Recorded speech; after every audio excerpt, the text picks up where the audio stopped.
All right, so we're looking one more time at Dust in the Wind. Now this is actually going through with the very fingering on the right hand that you have to use for this. Now, it's best to learn it in stages. Don't just try to put it all together. So as you play with the C major chord, the best thing to do is understand that your thumb is going to be going back and forth between the 5th and the 4th string. Now try to do that without bouncing your hand, right? The further away you get from the strings, is the further you have to travel to get back to them, right? So it's just using that joint in your thumb, right? Now you're going to pinch either with the middle finger or the ring finger on the B string.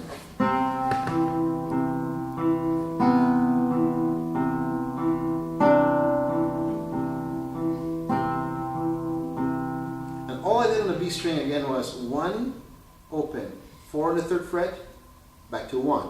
And remember, when I mention fingers, I'm talking about fingers of the left hand, not fret numbers, right? So this is playing on the 1st fret, open, 3rd fret, 1, 1st fret. And now, as you actually get comfortable with this,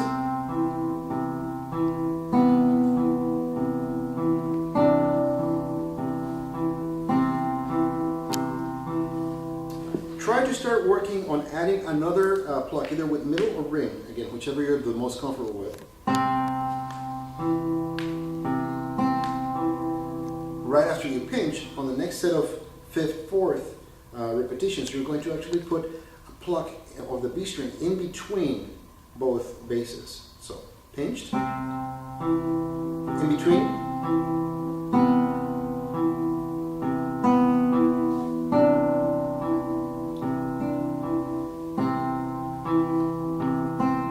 then the same for A minor, right?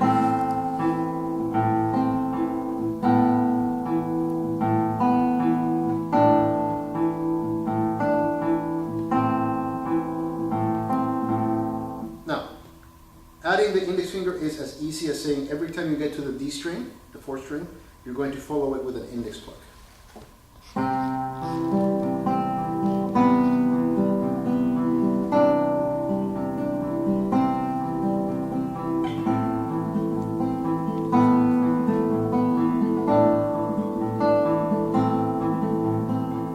Now, once you got that mastered, the next part is just doing a little bit of a transition from chord to chord. Now, this is useful sometimes. If you do it every single time you switch from chord to chord, it becomes a little bit, it will become boring, right? So just make sure that you use it selectively.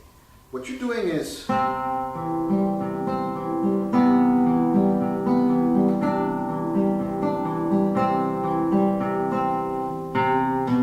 you do a pull off from 3rd fret to 2nd. What you're doing is you're eliminating,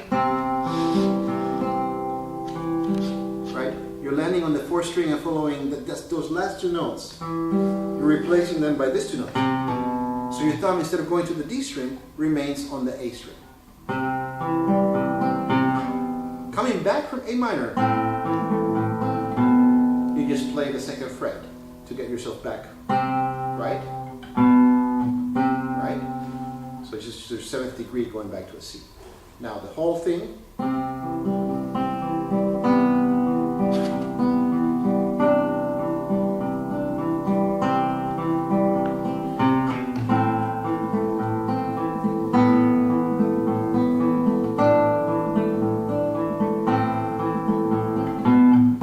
right?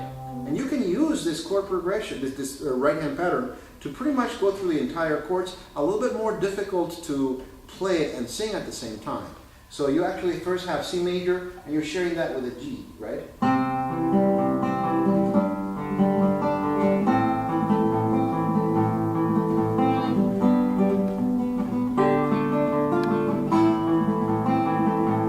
Again,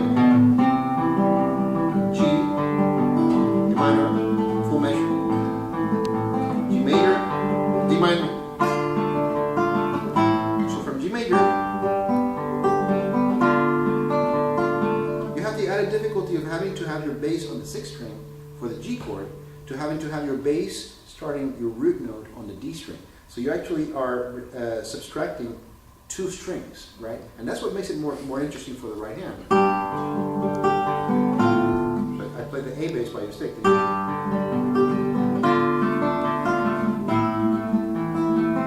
So let's try it with the voice, please.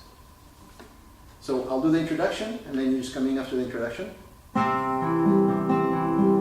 If you want to join, please. Ready, and set, go.